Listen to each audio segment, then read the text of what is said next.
अस्सलामु अलैकुम वरहमतुल्लाहि वबरकातुह।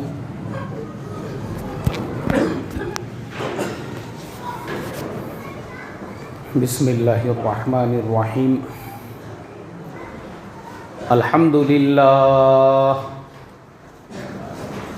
अल्हम्दुलिल्लाहि नहमदुहु व नस्तईनुहु व नस्तगफिरुहु व नु'मिनु बिही व नतवक्कलु अलैहि व नऊज़ु बिल्लाहि मिन शुरूरि अनफुसिना व मिन सय्यिआति अअमालिना। मन यहदिहिल्लाहु फला मुदिल्ल लहु व मन युद्लिलहु फला हादिय लहु। व नशहदु अल्ला इलाहा इल्लल्लाहु वहदहु ला शरीका लहु व नशहदु अन्ना सय्यिदना व मौलाना मुहम्मदन अब्दुहु व रसूलुहु अल्लज़ी उरसिला बिल हक्कि बशीरन व नज़ीरा। अम्मा बअदु फ़क़द क़ाल अल्लाहु तबारक व तआला अऊज़ु बिल्लाहि मिनश शैतानिर रजीम। बिस्मिल्लाहिर रहमानिर रहीम। लक़द मन्ना अल्लाहु अलल मुअमिनीना इज़ बअस फ़ीहिम रसूलन मिन अनफुसिहिम यत्लू अलैहिम आयातिही व युज़क्कीहिम व युअल्लिमुहुमुल किताब वल हिकमह व इन कानू मिन क़ब्लु लफ़ी ज़लालिम मुबीन। सदक़ल्लाहुल अज़ीम। मोहतरम भाइयों, बुज़ुर्गों और दोस्तों, ये हमारा सीरतुन नबी का 16वां जुमा है। पिछले जुमा को हमने बताया था अल्लाह के नबी सल्लल्लाहु अलैहि वसल्लम 12 रबीउल अव्वल को कुबा से निकलकर मदीना मुनव्वरा के अंदर दाखिल हुए और हर आदमी ये चाहता था कि अल्लाह के नबी की मेज़बानी का शर्फ़ मुझे हासिल हो। लेकिन अल्लाह के नबी ने फरमाया कि हमारे ऊँटनी को हुक्म मिला हुआ है कि उसको कहाँ पे जाके रुकना है। जहाँ पे ऊँटनी जाकर बैठेंगी वही हमारी मेज़बानी करेगा। अब अल्लाह के नबी सल्लल्लाहु अलैहि वसल्लम की जो ऊँटनी थी, हज़रत अब्दुल्ला इब्न रवाहा रज़ी अल्लाह ताला अन्हु ने उसकी नुकैल पकड़ी, चाहा कि वो हमारे घर पे अल्लाह के नबी मेहमान रहे। लेकिन अल्लाह के नबी ने उनको भी वही हुक्म दिया।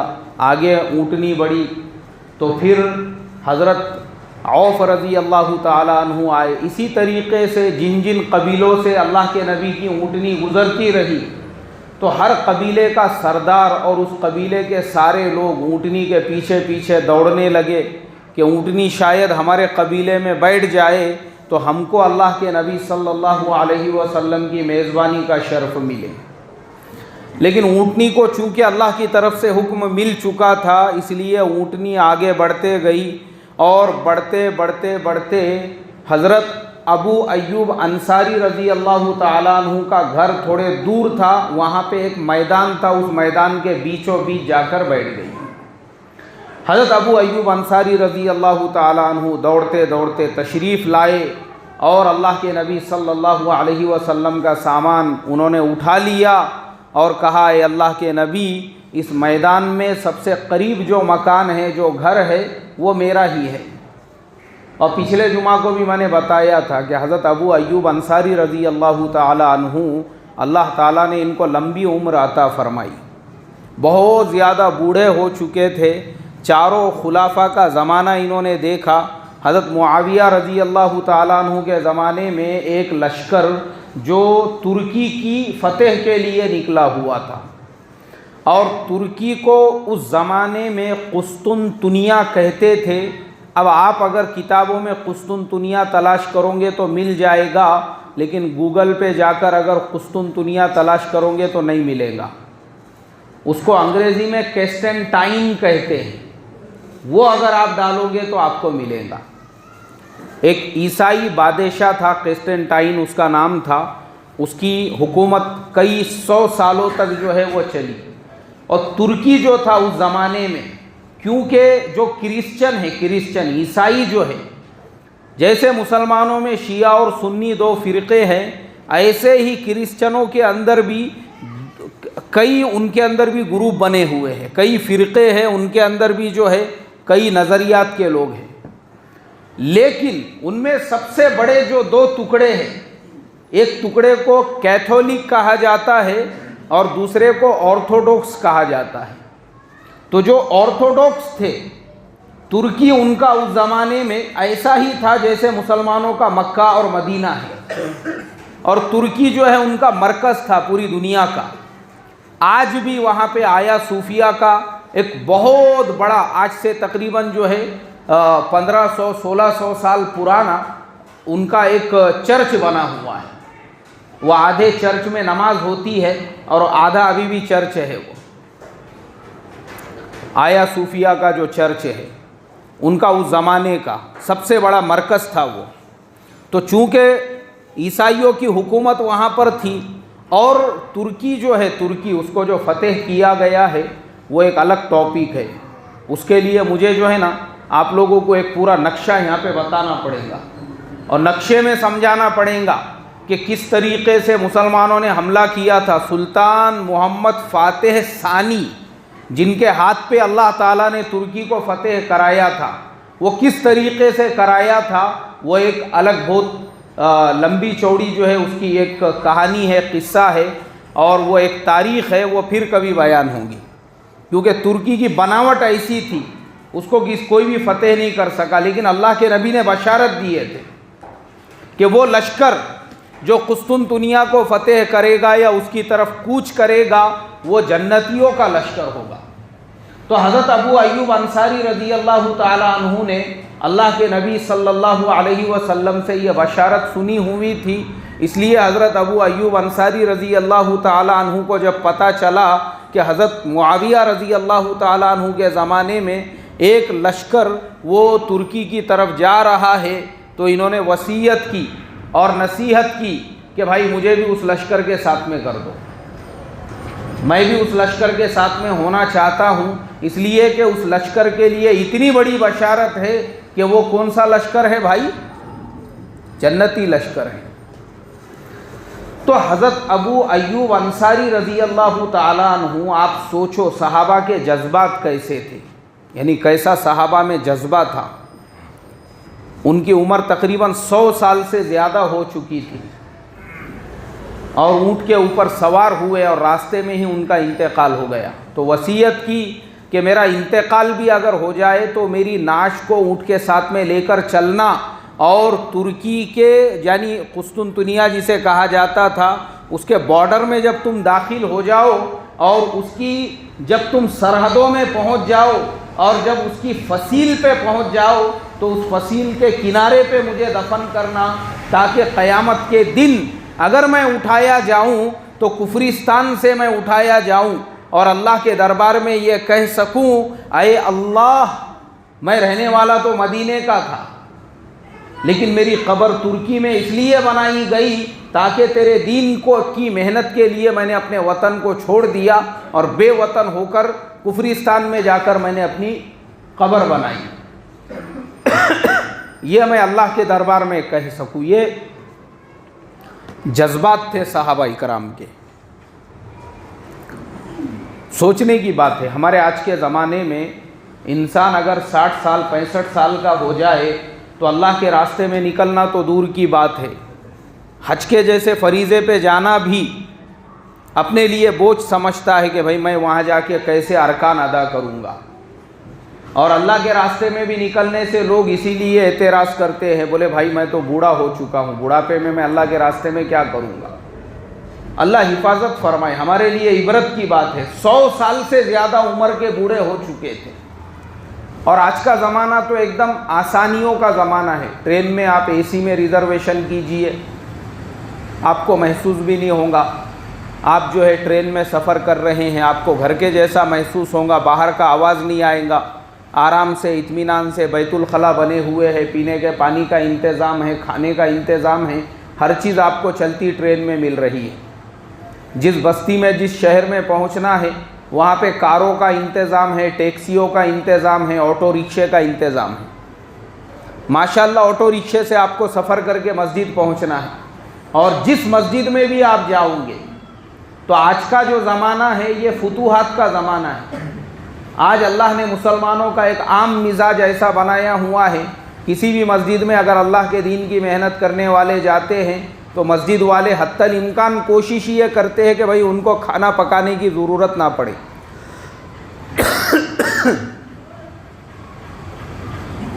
मस्जिदों के अंदर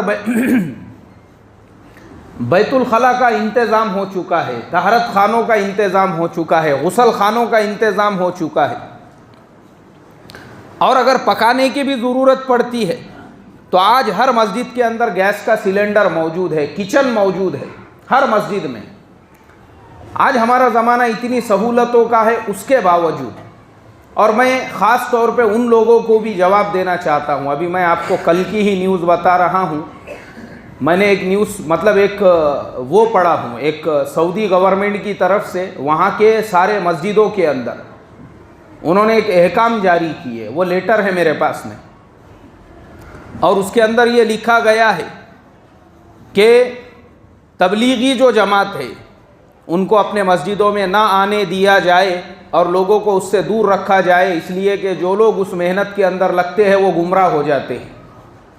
तो सऊदी गवर्नमेंट ने वहाँ के पूरे इमामों को इस तरीक़े का ऐलान दिया है, ऐलान करने के वास्ते में मैं पढ़ रहा था वो ऐलान को।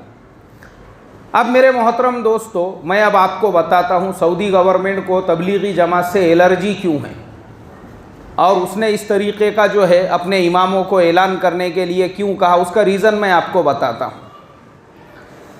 सऊदी अरबिया और बहुत सारे जो अरब मुल्क हैं उन मुल्कों के अंदर बादशाही हुकूमत का निज़ाम चलता है, और जिन बादशाहों की हुकूमत का वहाँ पे निज़ाम चलता है उनको ये डर है कि अगर हमारे मुल्क के लोग वो ज़्यादा होशियार हो गए, ज़्यादा अक्लमंद हो गए तो हो सकता है कहीं हमारी कुर्सियाँ ना चली जाए। जो कुर्सी जाने का जो डर है, इसके लिए उन्होंने अपने पूरे मुल्क को ही एक जेल खाना बना के रखा हुआ है। अब सऊदी अरब इतना बड़ा मुल्क है, लेकिन वो इतना बड़ा मुल्क भी वहाँ के रहने वालों के लिए जेल खाने से बढ़कर कुछ नहीं है। एक बात मेरी याद रखो, क्यों? वजह यह है आप वहाँ पे जो है गश्त नहीं कर सकते, वहाँ पे 4 मुसलमान एक जगह जमा होके बात नहीं कर सकते, इज्तिमा नहीं कर सकते, कोई प्रोग्राम नहीं कर सकते। मस्जिद के अंदर सिवाय नमाज के आप दूसरा काम नहीं कर सकते वहाँ पर। तो डर है उनको, इस बात का डर है, इसके लिए उन्होंने ये वहाँ पे अहकाम जारी किए। क्यों? इसलिए कि वो खुद ये नहीं चाहते हैं कि मुसलमानों के अंदर वैसी दीनदारी पैदा हो जो ऐसी सहाबा इकराम के ज़िंदगियों में थी, और वो दीनदारी मुसलमानों में पैदा होंगी सिर्फ दावत व तबलीग के मेहनत के रास्ते से। कौन से रास्ते से भाई? दावत व तबलीग के रास्ते से वो मेहनत पैदा होंगी। मैं आपको कोई किस्सा कहानी नहीं सुना रहा हूँ, प्रैक्टिकल एक वाक़या सुना रहा हूँ। हज़रत मौलाना सैयद अबुल हसन अली नदवी रहमतुल्लाह अलैह, कितने लोगों ने उनका नाम सुने हुआ है? हमारे अपने मजमे में माशाअल्लाह अच्छी खासी तादाद है, बहुत से लोगों ने नाम सुने। अगर नहीं सुने होंगे फ़ज़ाइल आमाल खोलो, और फ़ज़ाइल आमाल शुरू होने से पहले जो हज़रत शेख ज़करिया रहमतुल्लाह अलैह ने मुक़द्दमा लिखा हुआ है वो मौलाना सैयद अबुल हसन अली नदवी रहमतुल्लाह अलैह का है। मुंतखब अहादीस खोलो, मुंतखब अहादीस के शुरू में भी जो मुक़द्दमा लिखा हुआ है वो उन्हीं मौलाना सैयद अबुल हसन अली नदवी रहमतुल्लाह अलैह ने लिखा हुआ है। और हयातुस सहाबा खोलो, हयातुस सहाबा के शुरू में भी उसका जो मुक़द्दमा लिखा हुआ है, किसने लिखा हुआ है भाई? वो मौलाना सैयद अबुल हसन अली नदवी रहमतुल्लाह अलैह। मुझे तो लगता है मजमे में कुछ एक आध दो ऐसे भी होंगे जिन्होंने उनको देखे भी होंगे। हज़रत मौलाना बहुत बड़े अल्लाह वाले थे, बड़े आलिम दीन थे। नदवतुल उलामा लखनऊ के अंदर नदवतुल उलामा लखनऊ जो है, हज़रत मौलाना अली मियाँ साहब रहमतुल्लाह अलैह उसके सरपरस्त थे। तो हज़रत मौलाना अली मियाँ साहब रहमतुल्लाह अलैह ने अपने ज़िंदगी में जब वो हयात थे तो एक इज्तिमा वहाँ पे तय किया गया नदवा के अंदर। नदवा की बहुत लंबी चौड़ी ज़मीन है वहाँ लखनऊ में, वहाँ पे उन्होंने एक इज्तिमा तय किए, इज्तिमा होने वाला था। अब चूँकि हज़रत मौलाना सैयद अबुल हसन अली नदवी रहमतुल्लाह अलैह उनको शॉर्टकट में लोग मौलाना अली मियाँ के नाम से जानते हैं, तो मौलाना अली मियाँ साहब रहमतुल्लाह अलैह जो थे उनको हिंदुस्तान में जितने लोग नहीं पहचानते उससे ज़्यादा लोग उनको अरब मुल्कों में पहचानते हैं। क्यों? इसलिए कि उनकी उर्दू की किताबें कम हैं और अरबी की किताबें ज़्यादा हैं। अरबी में उन्होंने इतनी किताबें लिखी हुई हैं जो बहुत सारे अरब मुल्कों के यूनिवर्सिटीज़ के अंदर पढ़ने वाले स्टूडेंट्स को निसाब में पढ़ाई जाती है। जैसे हमारे इंडिया में बाल भारती पढ़ाई जाती है ना, हाँ वैसी वहाँ पे मौलाना अली मियाँ साहब रहमतुल्लाह अलैह की किताबें अरबों के बच्चों को पढ़ाई जाती है जो एक हिंदुस्तान के आलिम दीन ने लिखी हुई है। और उसके अलावा उनको शाह फैसल अवार्ड भी मिला हुआ है, शाह फैसल अवार्ड, जिसके अंदर 1 मिलियन रियाल, जो शाह फैसल अवार्ड जो जीतता है उसको 1 मिलियन रियाल जो है वो हदिया दिए जाते हैं। 1 मिलियन रियाल, 1 मिलियन किसे कहते हैं? 1 मिलियन कहते हैं 10 लाख को। और आज जो है रियाल का रेट वो 20 रुपये के हिसाब से है, मतलब 20 रुपये देंगे तो 1 रियाल मिलेगा। तो 1 मिलियन रियाल के कितने पैसे हो रहे भाई? 2 करोड़ रुपये हो रहे हैं। कितने करोड़ रुपये? 2 करोड़ रुपये वो मौलाना अली मियाँ साहब रहमतुल्लाह अलैह को मिले थे। तो वो 2 करोड़ रुपये उन्होंने हिंदुस्तान के जो मदरसे हैं, मदारिस है, उनमें वो 2 करोड़ रुपये उन्होंने तकसीम कर दिए। तो लोगों ने कहा उनसे, बोले हज़रत 2 करोड़ रुपये में तो आप आलीशान बंगला बना सकते थे, आप आलीशान कार ख़रीद सकते थे, आलीशान मकान ख़रीद सकते थे। उन्होंने बोले मुझे 2 करोड़ रुपये जो है उससे अपनी ज़ात को फ़ायदा नहीं पहुंचाना है, बल्कि मैं तो ये चाहता हूं कि मदरसे वाले जो मुझे हदिया दे रहे हैं उसी में मैं अपने घर का गुज़र बसर चलाऊं। ये पैसा तो उम्मत के काम आना चाहिए। उन्होंने पूरा का पूरा जो है मदारिस के ऊपर खर्च कर दिया। तो इतने बड़े आलिम दीन थे। जो मेन बात है वो अभी मैंने शुरू नहीं करा, मैं सिर्फ अभी आपको उनका मकाम और मर्तबा बता रहा हूँ कि जब भी वो हज या उम्रे के लिए जाते थे तो बैतुल्लाह की चाबी उनके हाथ में दे दी जाती थी और वो बैतुल्लाह का दरवाज़ा खोल के अंदर नमाज पढ़ा करते थे। इतने बड़े दर्जे के आलिम थे। कौन? क्या नाम बोला मैंने उनका? हज़रत मौलाना सैयद अबुल हसन अली मियाँ नदवी रहमतुल्लाह अलैह। क्योंकि हमने भी मदरसे में बचपन में हमारी जब आंखें खुली, हमने पहला जो सबक पढ़ा था वो उन्हीं की किताब में से पढ़ा था, मन कसरल असनामा, किसने तोड़ा बुतों को। यह हमारे ज़िंदगी का पहला अरबी सबक था। तो जब से हमारे दिल में उनकी इज़्ज़त है, अज़मत है, मोहब्बत है।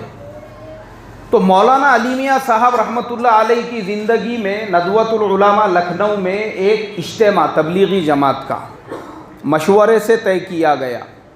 तो मैं आपको जो बता रहा था कि हिंदुस्तान में उनको इतने लोग नहीं पहचानते जितने लोग उनको कहाँ पहचानते? अरब मुल्कों में। उन्होंने अरब मुल्कों में भी दावत दी। उन्होंने कहा बोले भाई हमारे नदवतुल उलमा के अंदर एक इज्तिमा है, आप भी आओ, आप भी आओ, आप भी आओ। अब बड़े बड़े जो अरब शेख थे वहाँ के, वो शेख लोग भी पहुँचे उस इज्तिमा के अंदर। अब इज्तिमा का आखिरी दिन दुआ से पहले वो सारे अरब बड़े बड़े शेख जो है स्टेज के ऊपर बैठे हुए हैं। सारे शेख लोग स्टेज के ऊपर बैठे हुए हैं और सामने जो है वो लाखों का मजमा है इज्तिमा के अंदर। और मौलाना अली मियाँ साहब रहमतुल्लाह अलैह ने उनसे कहा भाई अब आप हमारे मेहमान हैं, आप भी कुछ बात कीजिए लोगों के सामने। तो वो जो शेख लोग थे अरब के, वो दहाड़े मार मार के रोने लग गए। क्या मार मार के रोने लग गए भाई? दहाड़े मार मार के रोने लग गए। क्यों रोने लग गए? क्योंकि अरब शेख लोग, आप लोगों ने तो देखे होंगे, दाढ़ी वगैरह तो वो लोग रखते नहीं हैं, एकदम क्लीन शेव रहते हैं। दहाड़े मार मार के रोने लग गए। मौलाना अली मियाँ साहब ने कहा भाई क्यों रो रहे हो?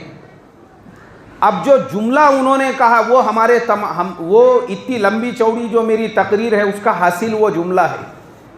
वो अरब शेख कहने लगे, बोले शेख अबुल हसन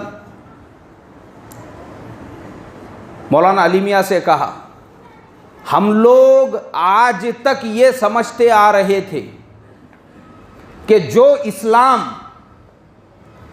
हज़रत मोहम्मद मुस्तफ़ा सल्लल्लाहु अलैहि वसल्लम दुनिया में लेकर आए थे और उनके सहाबा ने जिस इस्लाम पर अमल किया कि सहाबा के सरों पे अमामे होते थे, चेहरों पे दाढ़ियाँ होती थी, जेबों में मिसवाक होती थी, पैजामे टखनों से ऊंचे होते थे, हम ये समझते थे कि ऐसा इस्लाम सिर्फ और सिर्फ किताबों में पढ़ने के लिए है। कहाँ पे पढ़ने के लिए है? किताबों में ही है, प्रैक्टिकल में ये एग्जिस्ट नहीं करता है। लेकिन आज हम लोग हिंदुस्तान में आए, इस इज्तिमा में जब हम देख रहे हैं लाखों का मजमा ऐसा है जिनके चेहरों पर क्या है भाई? सरों पर क्या है? टोपी और अमामे हैं, जिनके जेब में मिसवाक है, जिनके कपड़े बिल्कुल सुन्नत के मुताबिक है। हमारी ये गलत फहमी दूर हो गई कि वैसा इस्लाम सिर्फ किताबों में मौजूद है। आज हमने अपनी आंखों से देख लिया वैसा इस्लाम किताबों में नहीं, ये हिंदुस्तान के अंदर प्रैक्टिकल में मौजूद है। और किसकी बरकत से मौजूद है भाई ये? अरे भाई बोलो ना। दावत व तबलीग के मुबारक मेहनत की बरकत से वो अरब शेख लोग दहाड़े मार मार के रोने लगे।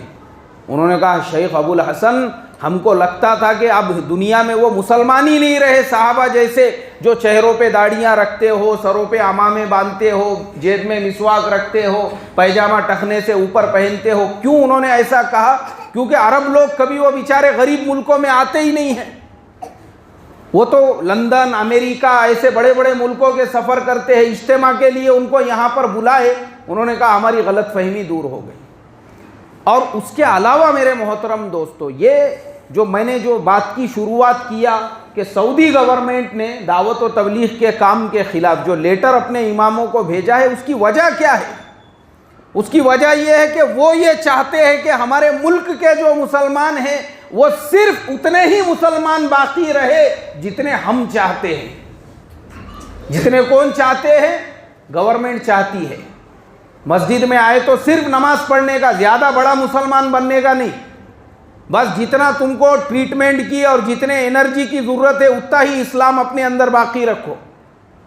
ये उतना ही वो चाहते हैं। वो नहीं चाहते, क्योंकि वो जानते हैं अगर उनके मुल्क के मुसलमान दावत व तबलीग की मेहनत को जान जाएंगे, उन मुसलमानों का हाल ऐसा होगा जो खुद एक अरब ने मुझे बताया था।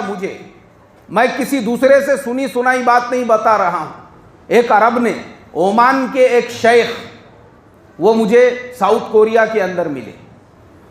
तो उनकी दाढ़ी जो है यहाँ तक थी, ऐसी छाती तक। वह ओमान के शेख की दाढ़ी यहाँ तक उनकी दाढ़ी। और हमारी मुलाकात हुई तो मैं समझ गया दाढ़ी देख के, क्योंकि माशाअल्लाह हमारे दावत के काम से जो जुड़े हुए लोग होते हैं, पूरी दुनिया में आप कहीं पर भी चले जाओ, सुन्नत लिबास की बरकत से और चेहरे पे अल्लाह ऐसा नूर पैदा कर देते हैं, देखते ही समझ में आ जाता है कि माशाअल्लाह ये आदमी अल्लाह के दीन की मेहनत से जुड़ा हुआ है। तो मैं चेहरा देखते ही पहचान गया। फिर हमारी मुलाकात हुई, हम लोग एक जगह पर बैठे।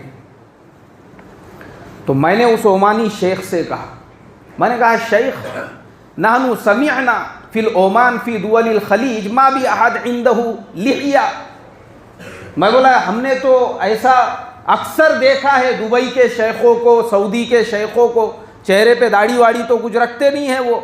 वलाकिन शुफ्तु अव्वल मर्रा, मैं बोला मैं पहली मर्तबा किसी ऐसे अरब को देख रहा हूँ जिसकी दाढ़ी हमारे इंडिया के किसी मुसलमान से बड़ी है, इतनी लंबी चौड़ी। क्योंकि इतने लंबी दाढ़ी वाला मुझे लगता है शायद आप में भी बहुत कम किसी ने किसी अरब को देखा होगा। कोई अगर रखता भी होगा वो खशखशी दाढ़ी रहती, यहाँ पे खुंटे निकले हुए खाली चेहरे के ऊपर, उससे बड़ी तो कोई रखता ही नहीं है। तो मैं बोला मैंने पहली मर्तबा देखा हूँ। उसके बाद में वो ओमानी शेख वो मेरे से कहने लगे, बोले शेख अबुल हसन, हादिहिल बरका अल जुहद दावत व तबलीग, ये जो बरकत आपको नज़र आ रही है ये दावत व तबलीग के मेहनत की बरकत है ये। मैं बोला कैफ, यानी कैसे दावत व तबलीग की बरकत है? बोले देखो, इंदना फुलूस कसीर जिद्दन, हम लोगों के पास में माल दौलत की कोई कमी नहीं है, और पासपोर्ट जो है, बोले हमारा पासपोर्ट, नाहनु ला नुरीद वीज़ा लिल अमरीका वल अल्मानिया वल ब्रितानिया वल थाईलैंड वल मलेशिया, बोले हमारे पास में जो पासपोर्ट है हमको वीज़ा नहीं लगता दुनिया के किसी भी मुल्क में। अगर अमेरिका जाना है हमको वीज़ा नहीं लगता, इंग्लैंड जाना है तो हमको वीज़ा नहीं लगता, ब्रिटेन जाना है तो हमको वीज़ा नहीं लगता, थाईलैंड मलेशिया दुनिया के किसी भी मुल्क में चले जाओ, हम लोगों को वीज़ा की ज़रूरत ही नहीं है। तो अल्लाह ने माल उन लोगों को इतना दे दिया, बोले हम लोग रमज़ान के ईद की ख़रीदारी के लिए लंदन जाया करते थे। कहाँ जाया करते थे भाई? लंदन। जैसे अभी हमारे सैयद नगर में किसी को अगर कपड़ा पसंद नहीं आ रहा है, यहाँ पे भी बेचारे रमज़ान में बहुत सारे दुकान वाले दुकानें लगाते हैं, तो जो ज़्यादा पैसे वाला है वो बोलता है यार यहाँ का सामान पसंद नहीं आ रहा, कैंप में जाके ख़रीदेंगे, बोले अपन कैंप से जाकर लेंगे। क्यों? वहाँ पे ज़रा बड़ी बड़ी दुकानें हैं। जो हमारे यहाँ का पैसे वाला है वो ज़्यादा से ज़्यादा सैयद नगर से कहाँ तक जाता है भाई? कैंप तक जाता है। और वो रमज़ान की ईद के लिए अपने वहाँ के दुकाने वालों के पास बराबर सामान नहीं है, अपन लंदन से लेकर आएंगे, बोले अब रमज़ान के ईद की ख़रीदारी को ऐसे जा रहे हैं हाथ में बैग लेके प्लेन से, जैसे हमारे यहाँ पे PMT बस से हम लोग सफ़र करते हैं, क्योंकि वीज़ा तो लगता नहीं था बोले हम लोगों को। तो उन अरब शेख का कहना ये था कि इन यहूदियों ने और इन ईसाइयों ने हमारे ऊपर इतनी मेहनत की, ना हमको मुसलमान रखा सही ढंग से, हम अदरे गदरे मुसलमान हो गए, आधे हम जो है यहूदी आधे नसरानी बन के रह गए, बोले इस्लाम तो रहा ही नहीं। अब हैरत होंगी आप लोगों को, हैरत, कुरान कौन सी ज़ुबान में है? कौन सी ज़ुबान में है कुरान? अरबी ज़ुबान में। अच्छा, अपने को अरबी बोलना आती क्या? अपन कौन से मुल्क के रहने वाले हैं? हिंदुस्तान के। अपने को अगर कुरान के सूरे सीखने का है तो पहले क्या करना पड़ता? कायदा पढ़ना पड़ता। पहले देख के कुरान सीखते और उसके बाद में हम सूरों को क्या करते? रट रट के याद करते। तब जाके अपने को 8 सूरे, 10 सूरे, 4 सूरे, कम से कम 4 रकात के पुरते, उतने अपने को इतनी मेहनत करने के बाद में याद होते हैं। अब एक अरब है जो माँ पेट से अरबी ज़ुबान ही बोलता है, और कुरान भी कौन सी ज़ुबान में है? अरबी ज़ुबान में है। अब मुझे आप ये बताओ, अगर वो अरब ये बोले कि मेरे को सिवाय सूरे फातिहा के कुरान में का दूसरा सूरा भी नहीं याद था, आप क्या बोलेंगे उसके बारे में? ये मुझे खुद को उन शेख ने खुद उन्होंने मुझे ये बात बताई। बोले अल्लाह माफ़ करे, यहूदो नसारा ने हमारे मुल्कों में जो उनका कल्चर है, गली गली में मैकडोनल्ड खोल दिए। जैसा अपने वहाँ गुटखे की दुकान रहती ना, गली गली में पान की टपरी, वहाँ पे गली गली में उन्होंने मैकडोनल्ड खोल दिए। हर कोपचे के अंदर जो है डोमिनोज पिज़्ज़ा के वहाँ पे उन्होंने आउटलेट खोल दिए। अपने यहाँ जैसे किराना दुकान रहते तो जगह जगह पे पूरे मुल्क के अंदर पेप्सी, कोका कोला ऐसा उसको फैला दिए, और यहूदो नसारा की औरतों को मुसलमानों के घरों में घुसा दिए। क्या बोलकर घुसाए? क्योंकि कुरान में है वो आयत कि मुसलमान अगर किसी किताबिया यहूदी या ईसाइया को बोलते हैं, उससे अगर निकाह करे और वो अपने मज़हब पे बाकी है, उसको मुसलमान होने की ज़रूरत नहीं है। तो ऐसे मसले उनको बहुत पक्के याद है, भले कुरान में दूसरा सूरा नहीं याद था। कुरान में है बोले कि तुम किताबिया से निकाह करते, तो किसी ने यहूदिया से निकाह कर लिया और किसी ने ईसाइया से निकाह कर लिया। अब जो बच्चे पैदा हो रहे वो किसके हैं? किसके हैं वो? बाप भले मुसलमान था लेकिन माँ कौन थी? यहूदिया या ईसाइया। भी जैसे अब भी मैं आपको आज की मिसाल देता हूँ, जैसे सऊदी का आज का जो किंग है उसका नाम है किंग सलमान। क्या नाम है उसका? किंग सलमान उसका नाम है। उसके वालिद साहब की जो है उनकी भी 5-6 बीवियां थी, उसमें से सिर्फ एक मुसलमान थी और बाकी सब कौन थी? या तो ईसाइया थी या तो, अब ये जो किंग सलमान है इसकी खुद की मां भी यहूदिया थी। कौन थी भाई इसकी मां? यहूदिया थी। आप मुझे बताओ, यहूदो नसारा ने उनकी औरतों को तक अरबों के घरों के अंदर घुसा दिया, उनकी औरतों को तक, और घुसाने के बाद में अभी ऐसी औलादें पैदा हुई। अब हमको लग रहा है किंग सलमान, किंग सलमान। अरे भाई, किंग सलमान के थोड़ा सा पीछे जाकर देखो, भले वालिद मुसलमान थे लेकिन वालिदा कौन है? यहूदिया है।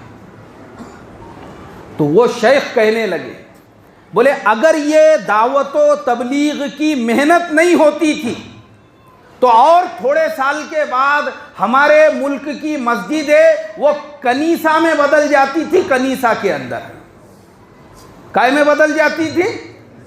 कनीसा के अंदर बदल जाती थी, क्योंकि उनके पास में दलील है। जैसा उन्होंने दलील निकाल दी है, यहूदिया से निकाह कर सकते हैं, ईसाइया से निकाह कर सकते हैं, कुछ दिनों के बाद ये भी दलील निकाल देते थे वो लोग।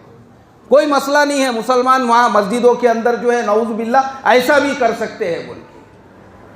अल्लाह हिफाजत फरमाए। मेरे मोहतरम दोस्तों, वो कहने लगे ये दावतो तबलीग के मेहनत की बरकत है, जो हमारे मुल्कों में जब ये मेहनत आई तो वो उनकी आंखों में आंसू आ गए मुझे ये वाक़या सुनाते सुनाते। और उसके बाद कहने लगे, शेख अबुल हसन अल्लाहुम्मा मरहुम अला हिंदू अलल अला अलल रिजाल अलल हिंद व अलल पाकिस्तानीयीन व बांग्लादेशीयीन। अल्लाह ताला तुम हिंदुस्तानियों पर, पाकिस्तानियों और बांग्लादेशियों पर अल्लाह ताला अपनी रहमतों का नुज़ूल करे। तुम्हारे घरों को खाने को नहीं है, पत्थरों के घरों में तुम रह रहे और कर्जे ले लेकर हमारे मुल्कों में आके दीन की मेहनत कर रहे हैं।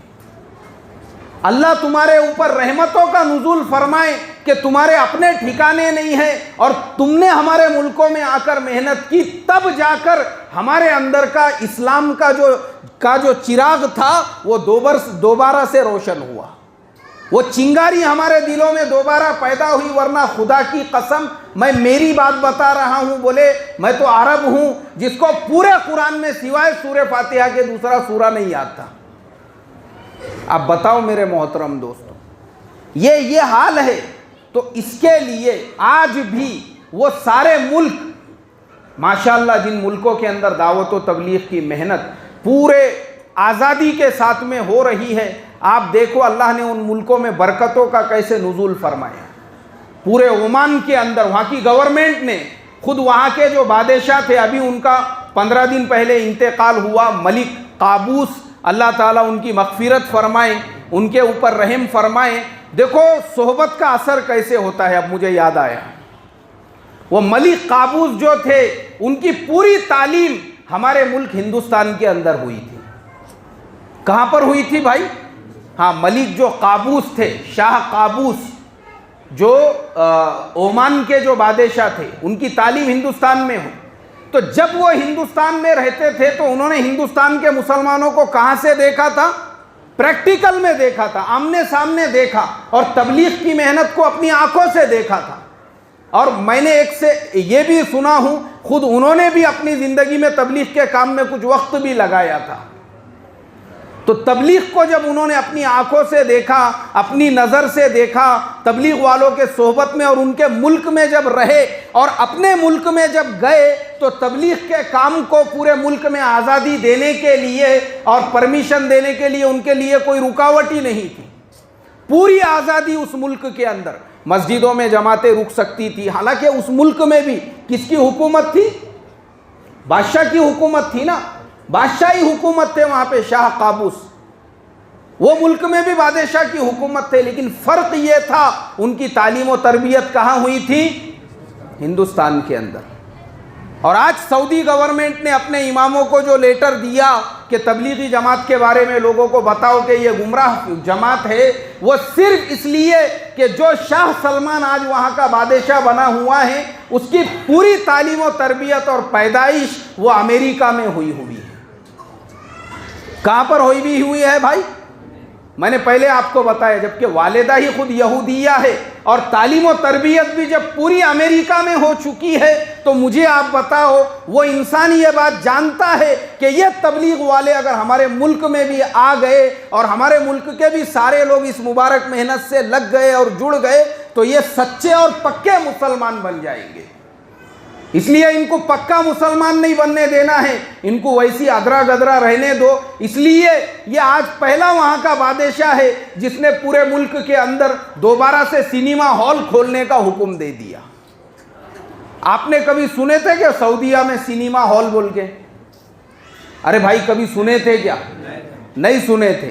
लेकिन मैं आपको बताता हूँ, अल्लाह हिफाजत फरमाए, जो नंगे नंगे गाने वाले हैं अमेरिका के, जो पॉप सिंगर्स है, मक्का से सिर्फ 100-150 या उससे भी कम, जिद्दा कितने किलोमीटर होता है, जिद्दा के अंदर उन्होंने ऐसे बड़े बड़े प्रोग्राम किए वहाँ पे फहश और नंगे गानों के।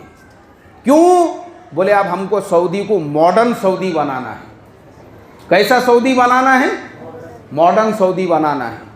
इसके लिए वहाँ पे जुओं के अड्डे भी होना चाहिए, वहाँ पे जो है फिल्म के सिनेमा हॉल भी होना चाहिए, सारी चीज़ें होना चाहिए मॉडर्न सऊदी बनाने के लिए। और ये हमको नहीं चाहिए ये पैजामे वाले, कुर्ते वाले, ये जो है ना ये तबलीग वाले अपना बोरिया बिस्तर लेके फिरने वाले, लगाओ इन पे पाबंदी।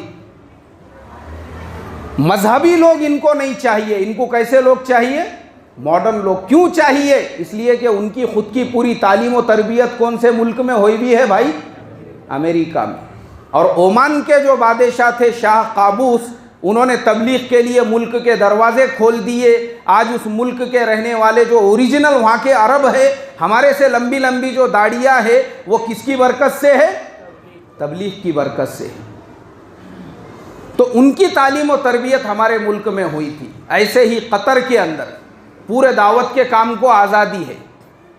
कतर के अंदर पूरे दावत के काम को आज़ादी है, तो सऊदी ने उसके ऊपर भी पाबंदी लगा दी। कतर से बोले हमारा कोई रिश्ता नहीं। क्यों? बोले ज़्यादा दीनदार बन रहे। बोले ये कैसे दीनदार बन रहे?